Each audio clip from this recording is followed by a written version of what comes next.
ഇനി നമ്മൾ കടക്കുന്നത് പ്രയാഗ്രാജിൽ വലിയ ആഘോഷമായി കുംഭമേള മുന്നേറുകയാണ്. ഒരുപാട് തീർത്ഥാടകർ അങ്ങോട്ടേക്ക് എത്തുന്നുണ്ട്. അവിടെ രഞ്ജിത്ത് രാമചന്ദ്രൻ ഒരു പ്രത്യേക വ്യക്തിയെ കണ്ടു, സംസാരിച്ചു. അതിന്റെ വിവരങ്ങളിലേക്കാണ്.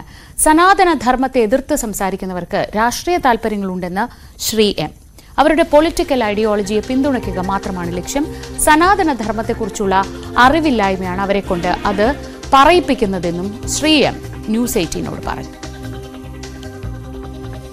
ഈ സനാതനധർമ്മത്തെക്കുറിച്ച് തന്നെ ഒരുപാട് വ്യാഖ്യാനങ്ങൾ നമ്മുടെ ഇപ്പം കേരളത്തിലൊക്കെ ആണെങ്കിൽ ഒരുപാട് എതിർപ്പുകൾ പ്രധാനപ്പെട്ട രാഷ്ട്രീയ പാർട്ടികളൊക്കെ ഇതുമായി ബന്ധപ്പെട്ട് നടത്തുന്ന പശ്ചാത്തലമൊക്കെയുണ്ട്. യഥാർത്ഥത്തിൽ നമ്മുടെ ഒരു സംസ്കാരം, നമ്മുടെ ഒരു പൈതൃകം, നമ്മുടെ ഒരു പാരമ്പര്യം, അതിനെയൊക്കെ പലതരത്തിൽ ഇങ്ങനെ വ്യാഖ്യാനിക്കപ്പെടുന്നത് എന്തുകൊണ്ടായിരിക്കാം? നമ്മുടെ ആളുകൾ തന്നെ മനസ്സിലാവാത്തതുകൊണ്ടാണ്, അറിവില്ലായ്മ കൊണ്ട് പറയുന്നതാണ് ഇതെല്ലാം. ഒന്ന് ശരിയായിട്ട് ഇതിനെ ഒന്ന് സ്റ്റഡി ചെയ്ത് കഴിഞ്ഞാൽ ആരും ഇങ്ങനെ ഒന്നും പറയില്ല. പിന്നെ അതിനൊരു പൊളിറ്റിക്കൽ വ്യൂ ഉണ്ട് കേട്ടോ. ഈ പോളിറ്റിക്സും റിലിജനും സ്പിരിച്വാലിറ്റിയും ചേരുമ്പോഴാണ് വലിയ പ്രശ്നങ്ങളുണ്ടാകുന്നത്. അപ്പോൾ എൻ്റെ ഒരു പൊളിറ്റിക്കൽ വ്യൂ നേരെ ഇതിൻ്റെ എതിരാണെങ്കിൽ ഞാൻ ഇത് കൊള്ളില്ലെന്ന് പറയും. ഇതിന് ഡിഫക്റ്റ് കണ്ടുപിടിക്കാൻ നോക്കുക, അതിൽ നല്ല കാര്യങ്ങൾ ഞാൻ കണ്ടുപിടിക്കാൻ നോക്കൂല. അതാണ് എൻ്റെ മെയിൻ കാരണം. പിന്നെ അറിവില്ലായ്മ. ഇതിനെപ്പറ്റി കുംഭമേളത്തിൽ വരിക, ആദ്യം വന്ന് ഇവിടെ നോക്കുക. ഒരു സാധുവിനെ കണ്ട് ഇഷ്ടപ്പെട്ടില്ലെങ്കിൽ ഇവിടെ അടുത്തടുത്ത് പോയി നിൽക്കുക. അവിടെ അവരുമായിട്ടൊരു ഡയലോഗ് നടത്തുമ്പോൾ അവർക്ക് മനസ്സിലായിച്ചേടാ ഇത് വേറെ എന്തോ സംഭവമാണ്. അത് ചെയ്യൂല. ആം ചെയറിലിരുന്ന് ഞാൻ കമൻറ്റ് പാസ്സാക്കും. 10,000-കണക്കിന് CPM കേഡർമാരെ യോഗ പഠിപ്പിച്ചിട്ടുണ്ടെന്ന് ശ്രീ എം പറഞ്ഞു. ഇപ്പോഴും 3000-ഓളം CPM കേഡർമാർ തന്റെ കീഴിൽ യോഗ പഠിക്കുന്നുണ്ട്. അതിനുശേഷം അവർ ധ്യാനം പഠിക്കുമെന്നാണ് തന്റെ പ്രതീക്ഷയെന്നും അദ്ദേഹം ന്യൂസ് 18നോട് സംസാരിക്കവേ പറഞ്ഞു. ഈ കമ്മ്യൂണിസ്റ്റുകാരുടെ കേഡേഴ്സിനെല്ലാം യോഗ പഠിപ്പിച്ചു കൊടുത്തു. അറ്റ്ലീസ്റ്റ് അത് ചെയ്യട്ടെ. അപ്പോൾ യോഗ ചെയ്യുമ്പോൾ പിന്നെ അതിനൊന്നും പിന്നെ ധ്യാനമൊക്കെ പിന്നെ അവർ പതുക്കെ പഠിച്ചോളൂ. അത് യോഗാസനം ചെയ്യട്ടെ. അല്ല, അതിനെ അവർ അനുവദിച്ചിരുന്നോ? ഇപ്പോൾ 2000-3000 കേഡേഴ്സൊക്കെ ഡെയിലി യോഗ ചെയ്യുന്നുണ്ട്. അറ്റ്ലീസ്റ്റ് ആ കള്ളുഷാപ്പിൽ പോയിരിക്കുന്ന സമയത്ത് ഇതെങ്കിലും ചെയ്യില്ല യോഗ. ഇപ്പോൾ പോകുന്നുണ്ട്.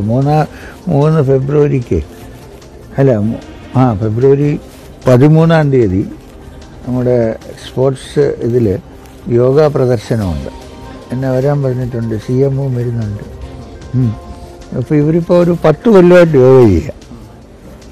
എൻ്റെ അടുത്ത് ഒരു പ്രോമിനൻ്റ് ആയിട്ടുള്ള ഒരാൾ ചോദിച്ചു, എന്തിനാണ് ഈ ചുവന്ന കൊടികാർക്ക് യോഗ പഠിപ്പിക്കുന്നത്? ഞാൻ പറഞ്ഞ കൊടി നോക്കണ്ട, നമുക്ക് ആ മനുഷ്യരല്ലേ യോഗ പഠിപ്പിച്ചു. അവരിങ്ങോട്ട് ആവശ്യപ്പെട്ടാണ്. അതെ. അപ്പോൾ ഇതെന്താണ് ഞാൻ പറഞ്ഞത്, എൻ്റെ വിശ്വാസത്തിൽ പതുക്കെ ഇത് പെനിട്രേറ്റ് ചെയ്ത് മനുഷ്യർക്ക് മനസ്സിലാവും. അകത്ത് മനസ്സിലായി ചേഞ്ച് ചെയ്താൽ പൊളിറ്റിക്കൽ സിറ്റുവേഷൻ അതനുസരിച്ച് ചേഞ്ച് ചെയ്തു. അങ്ങനെ മാറ്റം സംഭവിക്കുന്നുണ്ടോ അങ്ങയുടെ അനുഭവത്തിൽ? അതത്ര ഡെപ്തിൽ പോയിട്ടില്ല ഇതുവരെ. അതാണ് സംഭവം. പലരും നോക്കുമ്പോൾ ഈ റിലിജൻ യോഗ എന്നെല്ലാം പറഞ്ഞ് നടക്കുന്ന ഒരു പൊളിറ്റിക്കലി ഇൻക്ലൈൻഡാണ്, ഇങ്ങോട്ടോ അങ്ങോട്ടോ. അവരുടെ മനസ്സിലൊരു പക്ഷെ ഉണ്ടായിരിക്കും, പുറത്ത് പറയാൻ പറ്റാത്ത സാഹചര്യം ഉണ്ടാവും. അപ്പോൾ അത് നമ്മൾ സാഹചര്യം ഉണ്ടായി കൊടുത്തേ. കേരളത്തിലെ രാഷ്ട്രീയ സംഘർഷം അവസാനിപ്പിക്കുന്നതിൽ മുഖ്യ കാരണക്കാരനാകാൻ സാധിച്ചത് തന്റെ ആത്മീയ ശക്തി കൊണ്ടാണെന്നും യോഗാചാര്യനായ ശ്രീ എം അവകാശപ്പെട്ടു. CPM-ഉമായും RSS-ഉമായും ചർച്ച നടത്തിയത് താൻ മുൻകൈയെടുത്താണ്. ജയരാജന്റെയൊക്കെ പിന്തുണ അതിലുണ്ടായിരുന്നു. ഇപ്പോഴും എല്ലാവരുമായും നല്ല ബന്ധമാണെന്നും ശ്രീ എം ന്യൂസ് 18നോട് പറഞ്ഞു. അങ്ങ് ഇടപെട്ടാണ് കേരളത്തിലെ വലിയ ഒരു രാഷ്ട്രീയ സംഘർഷം അവസാനിപ്പിച്ചത് എന്ന് തോന്നുന്നു. ഭഗവാന്റെ ഇപ്പൊ പക്ഷേ കുറച്ച് കാര്യങ്ങൾ ശാന്തമാണെങ്കിലും പൂർണ്ണമായിട്ടും അങ്ങനെ വിശ്വസിക്കുന്നുണ്ട്. എന്നാലും അത് വലുതായിട്ടൊന്നും നടക്കില്ല ഇനി. കാരണം ആർക്കും അതിൽ ഇൻട്രസ്റ്റ് ഇല്ലാതെയായി. അതുകൊണ്ട് രക്ഷപ്പെട്ടു. അത് ലെഫ്റ്റും റൈറ്റും കോപ്പറേറ്റ് ചെയ്യാതെ നടക്കില്ല. ഞാൻ അതിനൊരു സെൻട്രൽ ഫിഗറായിട്ട് ഇന്ന് ചെയ്തു. കാരണം അവരെ ഒന്നിച്ചു കൊണ്ടുവന്നു. അത് എൻ്റെ ആ ഒരു ആധ്യാത്മികമായിട്ടുള്ള ഒരു ശക്തി കൊണ്ട് മാത്രമേ ഇത് നടക്കുകയുള്ളൂ. അല്ലാതെ നടക്കാനുള്ള ചാൻസേ ഇല്ല. അത് വലിയ കടമ്പയല്ലായിരുന്നു. അത് ഞാൻ ജയരാജനൊക്കെയാണ് എൻ്റെ ആളുകൾക്ക്. അവരെയൊക്കെ ഞാൻ രാത്രി ലൈറ്റ് ഹൗസിലൊക്കെ ചെന്ന് ഒറ്റയ്ക്കൊക്കെ കണ്ടിരുന്നു. എല്ലാവരും ഒന്ന് കൊന്ന്.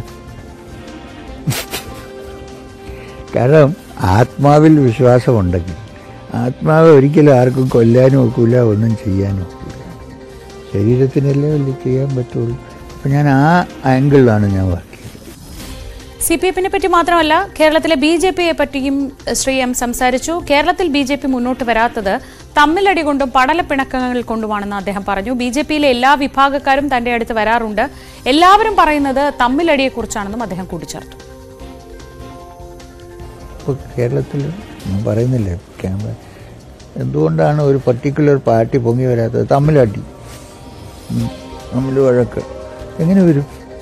യൂണിറ്റി ഇല്ല. BJP ഉദ്ദേശിച്ചാണ്. യൂണിറ്റി ഇല്ല, ഞാൻ കാണുന്നുണ്ടത്. രാഷ്ട്രീയം കേരളത്തിലെ വിലയിരുത്തുന്നുണ്ട്. ഓരോ ഫ്രാക്ഷൻ്റെ ആളുകളും എൻ്റെ അടുത്ത് വരുന്ന സംസാരിക്കും, ഇയാൾ മറ്റേ അഗേൻസ്റ്റാണ്, അവർ ഇതെങ്ങനെ നടക്കുന്നു? കേരളത്തിലെ രാഷ്ട്രീയം കൃത്യമായിട്ട് വിലയിരുത്തുന്നു. ഒക്കെ എനിക്ക് ഒരു വിവരമുണ്ട്. കുറച്ച് മാറ്റങ്ങൾ കാര്യമായി കേരളത്തിൽ വരണം എന്നുള്ള അഭിപ്രായക്കാരനുമാണ്. കാര്യമായ മാറ്റങ്ങൾ അതെങ്ങനെയാവണമെന്നാണ് മനസ്സിലായത്. അത് ഇനി സമയമെടുക്കും, ഇത്ര പെട്ടെന്ന് ചെയ്യാൻ പറ്റില്ല. കാരണം എന്തായാലും ആരും ഇല്ല അതൊക്കെ ചെയ്യാൻ.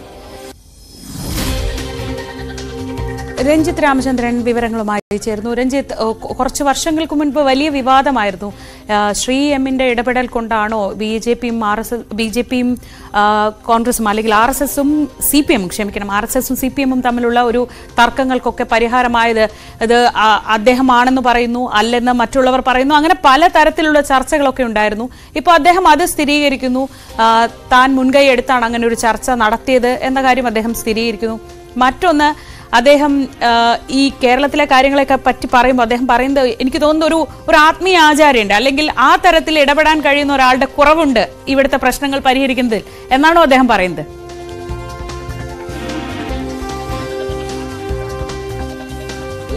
ശ്രീജ, നമ്മൾ ഇദ്ദേഹമായിട്ട് സംസാരിക്കുന്നത് കുംഭമേളയുടെ പശ്ചാത്തലത്തിൽ കൂടിയാണ്. കുംഭമേളയിൽ അദ്ദേഹം പങ്കെടുക്കാനായി ഇവിടെ UP സർക്കാരിന്റെ പ്രത്യേക അതിഥിയായി എത്തിയ ഒരാൾ കൂടിയാണ് ശ്രീ എം എന്നുള്ളത്. ഇതിനിടയ്ക്കാണ് അദ്ദേഹത്തിന് നമുക്ക് അല്പം സമയം അദ്ദേഹം തന്നത്. നമുക്കറിയാം, ശ്രീജ പറഞ്ഞ പോലെ കഴിഞ്ഞ കുറെ നാളുകൾക്ക് മുൻപ് ശ്രീ എമ്മിന്റെ കേരളത്തിന്റെ രാഷ്ട്രീയ സംഘർഷങ്ങളിലുള്ള ഇടപെടൽ വലിയ ശ്രദ്ധേയമായ ചർച്ചയായിരുന്നു.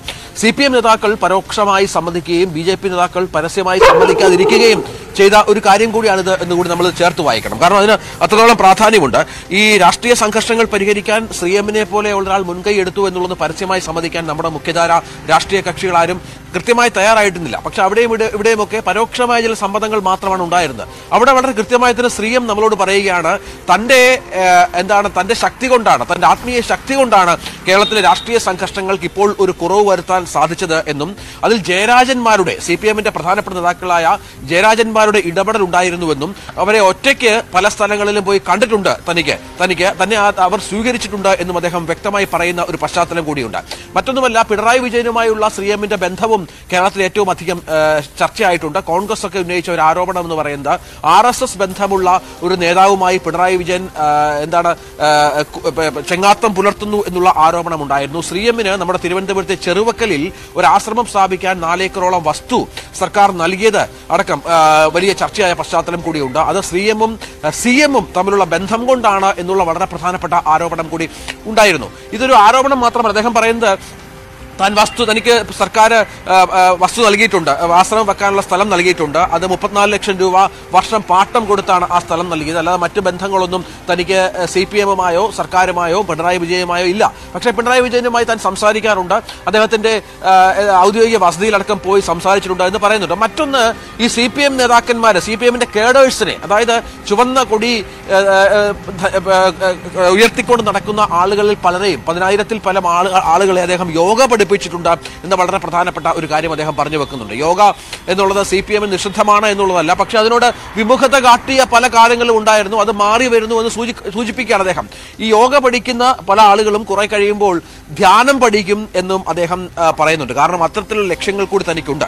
ഈ രാഷ്ട്രീയ സംഘർഷങ്ങൾ അവസാനിക്കാനും മദ്യപാനം, മയക്കുമരുന്ന്, പുകയില പോലെയുള്ള കാര്യങ്ങളിൽ നിന്ന് വിമുക്തി നേടാനും ഒക്കെ ധ്യാനം പഠിക്കുന്ന നന്നാകും എന്നുള്ള പരോക്ഷമായ ചൂണ്ടിക്കാട്ടിലാണ് അദ്ദേഹത്തിന്റെ ഭാഗത്ത് നിന്ന് ഉണ്ടാകുന്നത് ഉണ്ടാകുന്നത് എന്നുള്ളത് വളരെ പ്രധാനമാണ്. അത് മറ്റൊരു പ്രധാന കാര്യം കേരളത്തിലെ RSSുമായി ബന്ധപ്പെട്ട അല്ലെങ്കിൽ BJPയുമായി ബന്ധപ്പെട്ട ചില കാര്യങ്ങൾ കൂടി അദ്ദേഹം പറഞ്ഞു വെക്കുന്നുണ്ട്.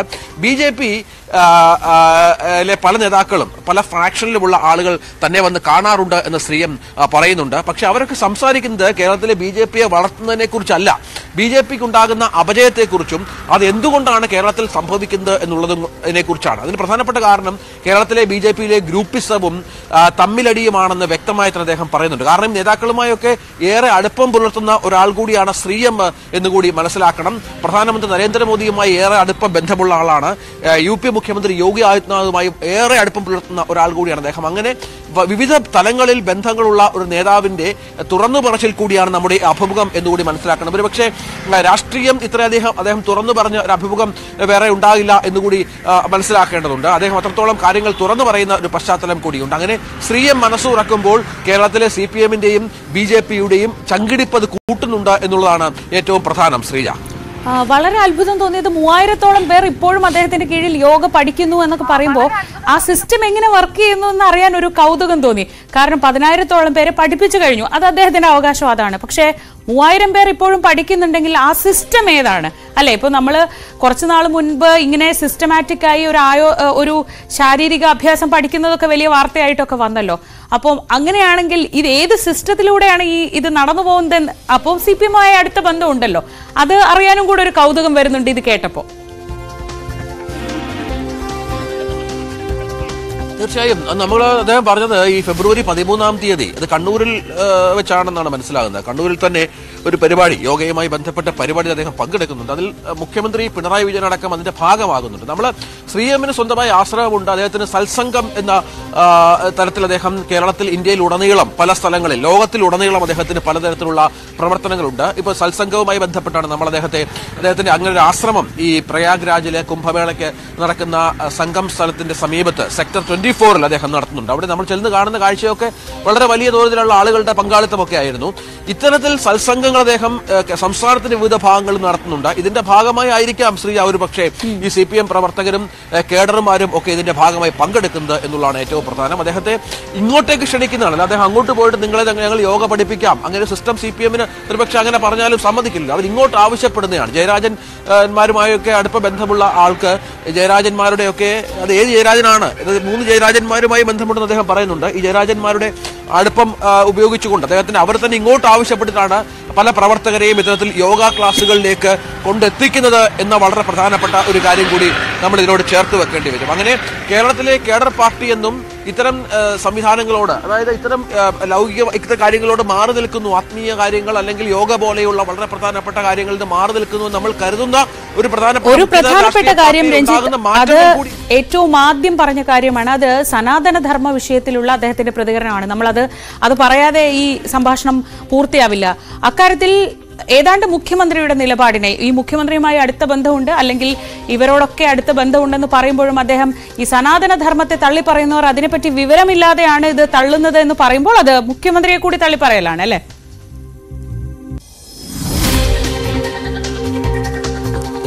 ഞാൻ ആ ചോദ്യം വളരെ കൃത്യമായി തന്നെ അദ്ദേഹത്തോട് ചോദിച്ചിരുന്നു ശ്രീജ. കാരണം സനാതന ധർമ്മം നമുക്കിപ്പോ ഈ പ്രയാഗ്രാജിന്റെ പശ്ചാത്തലത്തിൽ ഒരുപക്ഷെ ഏറ്റവും കൂടുതൽ ചർച്ചയാകുന്നത് കൂടി സനാതന ധർമ്മമാകും. ലോകമെമ്പാടുമുള്ള ആളുകൾ, അനവധി ആളുകൾ, വിദേശ രാജ്യങ്ങളിൽ നിന്നുള്ള ആളുകൾ പോലും സനാതന ധർമ്മത്തിൽ വിശ്വസിച്ച് അതുമായി ചേർന്ന് പ്രയാഗ്രാജിലേക്ക് എത്തുന്ന കാഴ്ചകളുണ്ട്. അവിടെയാണ് ഞാൻ സനാതന ധർമ്മവുമായി ബന്ധപ്പെട്ട ചോദ്യം അദ്ദേഹത്തോട് ചോദിച്ചത്.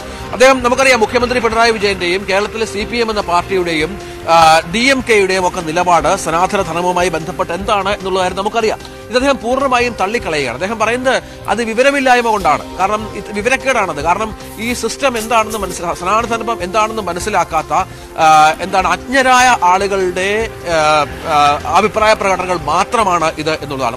മാത്രമല്ല അവർ വളരെ പൊളിറ്റിക്കൽ ഐഡിയോളജി ഉള്ള ചില ആളുകളാണ്. ഈ പൊളിറ്റിക്കൽ ഐഡിയോളജി തങ്ങൾക്കുണ്ട്, തങ്ങളതിൽ ഉറച്ചു നിൽക്കുന്നു എന്ന് സ്ഥാപിക്കാൻ സനാതന ധർമ്മത്തെ തള്ളിക്കളയണം. അല്ലാതെ ഇതിനെക്കുറിച്ച് മനസ്സിലാക്കിയിട്ടല്ല. ഈ സനാതന ധർമ്മം എന്ന ഈ ഇത്തരം ഇവരുടെ ഐഡിയോളജികൾക്കെതിരെ നിൽക്കുന്ന കാര്യങ്ങൾ അവർക്കത് മനസ്സിലാക്കാത്തതുകൊണ്ടാണ് അദ്ദേഹം പറയുന്നത് ഈ ഐഡിയോളജിക്ക് പോലും എതിരില്ല സനാതന ധർമ്മം, എല്ലാവരെയും സ്വീകരിക്കുന്ന ഒരു സിസ്റ്റമാണ്.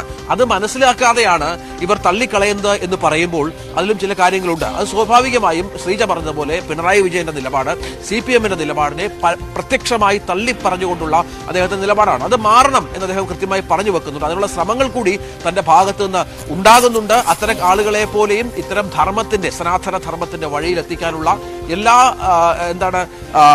കാര്യങ്ങളും തന്റെ ഭാഗം ചെയ്യുന്നുണ്ട്. അത് സംഭവിക്കും എന്നുള്ള ആത്മവിശ്വാസം കൂടി ശ്രീ എം പുലർത്തുന്നുണ്ട്. ശ്രീജ. ശരി, രഞ്ജിത്ത് രാമചന്ദ്രനാണ് പ്രയാഗ്രാജിൽ നിന്ന് വിവരങ്ങൾ നൽകിയത്.